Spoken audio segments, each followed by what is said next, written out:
E aí, galera, graça e paz, tudo bem com vocês? Eu espero que sim, em nome de Jesus. Tô aqui para compartilhar mais uma vez a palavra do Senhor com vocês. E como vocês já viram aí o tema do assunto, é sobre isso que a gente vai é, conversar hoje através da palavra do Senhor. E esse é um assunto que ele tem várias visões, várias opiniões, mas uma coisa que a gente nunca pode deixar de fora é aquilo que a própria palavra do Senhor ela nos ensina, testifica e deixa claro para nós. Precisamos basear a nossa crença de acordo com o que as Escrituras Sagradas elas nos explicam, elas nos ensinam. Então, de acordo com cada palavra do Senhor sobre esse assunto aí, nós precisamos ter um entendimento que o próprio Espírito Santo ele nos dá, que ele nos explica sobre as Escrituras Sagradas. A palavra do Senhor, no primeiro versículo, Romanos capítulo 10, versículo 4. É uma palavra muito conhecida, uma palavra muito discutida já, palavra já usada para ser debatida.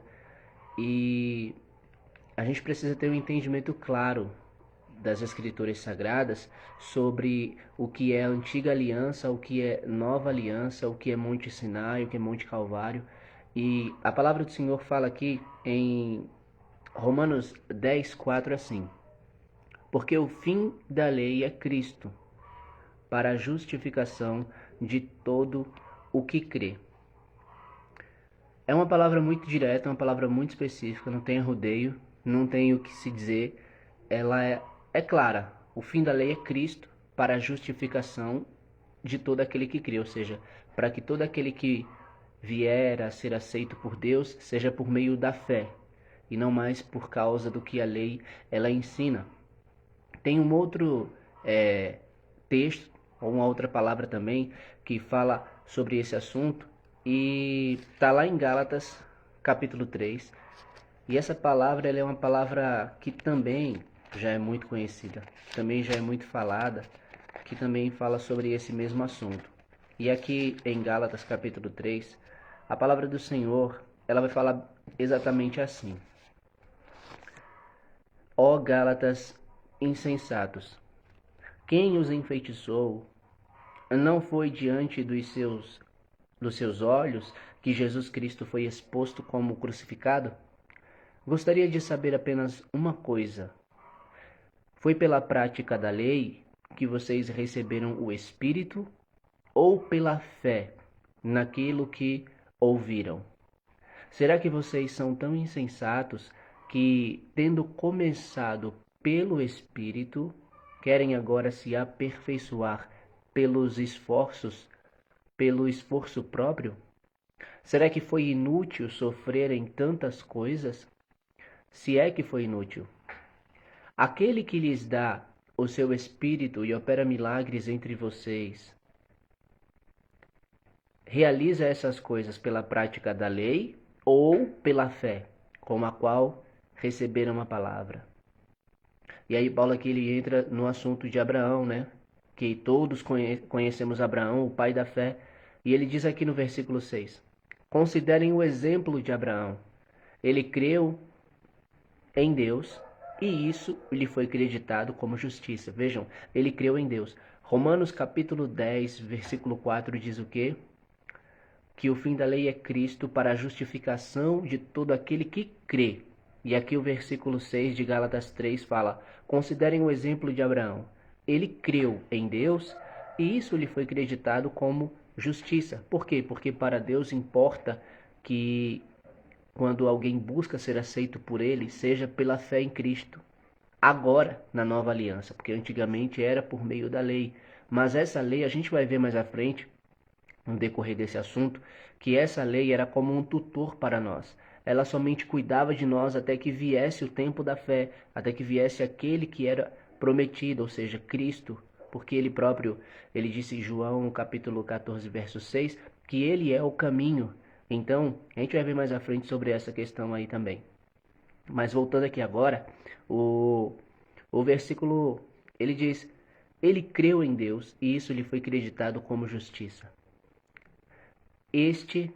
Estejam certos, portanto, de que os que são da fé, estes é que são filhos de Abraão. Prevendo a Escritura que Deus justificaria os gentios. Olha só, olha o que o versículo 8 ele está nos revelando aqui. Prevendo as Escrituras que Deus justificaria, ou seja, que Deus aceitaria os gentios, ou seja, nós, os gentios, pela fé, anunciou primeiramente as boas novas a Abraão. Por meio de você, todas as nações serão abençoadas. Por quê? Porque Abraão ele foi o pai da fé. Então, por meio dele, através dele, da mesma vida dele, da mesma maneira de crer dele, todas as nações seriam abençoadas. Por quê? Porque seriam pela fé. Porque foi o que Abraão ele teve. Foi fé em Deus. Abraão creu em Deus e isso lhe foi creditado como justiça. Como diz o versículo 6. E aí o versículo 9 fala: assim os que são da fé são abençoados junto com Abraão, homem de fé. Já os que se apoiam na prática da lei estão debaixo de maldição, pois está escrito: maldito todo aquele que não persiste em praticar todas as coisas escritas no livro da lei. É evidente que diante de Deus ninguém é justificado pela lei, pois o justo viverá pela fé. A lei não é baseada na fé, ao contrário, quem praticar estas coisas, por elas viverá. Cristo nos redimiu da maldição da lei, quando se tornou maldição em nosso lugar, pois está escrito: maldito todo aquele que for pendurado no madeiro. Isso para que em Cristo Jesus a bênção de Abraão chegasse também aos gentios, ou seja, a nós, para que recebêssemos a promessa do Espírito mediante a fé, ou seja, para que recebêssemos o Espírito Santo prometido por Deus através da fé. E vamos dar uma volta aqui agora no versículo 12, porque vejam só, do versículo 11 e 12, é muito específico esses versículos, porque eles dizem assim: é evidente, ou seja, é notório, é claro, é específico, é evidente, ou seja, não tem nada oculto, não tem nada escondido. É evidente que diante de Deus, ninguém é justificado pela lei, pois o justo viverá pela fé. E aí o versículo 12 fala assim: a lei não é baseada na fé, ao contrário. Ou seja, o que é que a lei ela diz? Quem praticar essas coisas, por elas viverá. Veja só, o versículo 11 fala que é evidente que diante de Deus ninguém é justificado pela lei, pois o justo ele viverá pela fé. E o versículo 12 fala que a lei ela não é baseada na fé. O justo viverá ao contrário. Quem praticar estas coisas, por elas viverá. E o versículo 10 começa já dizendo assim: já os que se apoiam na prática da lei estão debaixo de maldição, pois está escrito: maldito todo aquele que não persiste em praticar todas as coisas escritas no livro da lei. Aí o versículo 15 vai dizer assim pra gente: irmãos, humanamente falando, ninguém pode anular um testamento depois de ratificado, nem acrescentar-lhe algo. Assim também as promessas foram feitas a Abraão e ao seu descendente. A Escritura não diz "e aos seus descendentes", como se falando de muitos, mas ao seu descendente. Vejam só. Dando a entender que se trata de um só, isto é, Cristo. Quero dizer isto: a lei, que veio 430 anos depois, não anulou a aliança previamente estabelecida por Deus, de modo que venha a invalidar a promessa. Vou repetir. Quero dizer isto: a lei, que veio 430 anos depois, não anula a aliança previamente estabelecida por Deus, de modo que venha a invalidar a promessa, pois se a herança depende da lei, já não depende de promessa, Deus, porém, a concedeu gratuitamente a Abraão mediante promessa. Vejam só, aqui o versículo 17 está falando que a lei ela veio 430 anos depois. E essa lei que veio 430 anos depois, ela não anula a aliança que Deus tinha feito com Abraão. Qual foi a aliança? Que por meio dele, a sua descendência seria abençoada. Como ele mesmo falou, né? Veja as estrelas do céu, tente contar os grãos, tente contá-las, veja os grãos, assim será a sua descendência. E aqui a palavra está falando que essa lei que veio 430 anos depois, ela não anula essa aliança, que foi estabelecida pelo próprio Deus, de modo que venha invalidar essa promessa. Não tem como. A promessa, ela se cumpriu, a promessa está se cumprindo.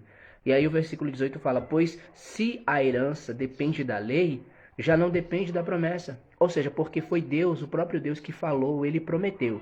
E se essa herança que veio dessa aliança dependesse da lei, então Deus não teria que prometer. Deus teria que mandar Abraão fazer algo. Deus teria que ordenar Abraão para fazer algo. Mas Deus prometeu de coração, porque quis. Esse era o seu plano. Deus, porém, a concedeu gratuitamente a Abraão mediante promessa. Foi de graça, foi porque ele quis. Ele prometeu e ele deu. Aí o versículo 19 fala assim, qual era então o propósito da lei? Vejam só. Qual era então o propósito da lei?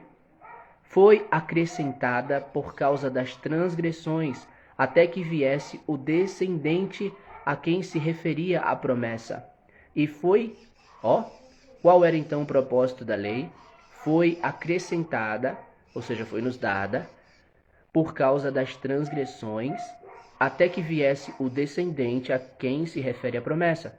E foi promulgada por meio de anjos, pela mão de um mediador. Contudo, o mediador representa mais de um. Deus, porém, é um. Então, a lei se opõe às promessas de Deus? De maneira nenhuma. Pois, se tivesse sido dada uma lei que pudesse conceder vida, certamente a justiça viria da lei. Mas a Escritura encerrou tudo debaixo do pecado. Ou seja, a Escritura nos diz que tudo está debaixo do pecado, a fim de que a promessa, que é pela fé em Jesus Cristo, fosse dada aos que creem. Antes que viesse essa fé, estávamos sob a custódia da lei, ou seja, o tutor, como eu tinha falado antes, os cuidados da lei.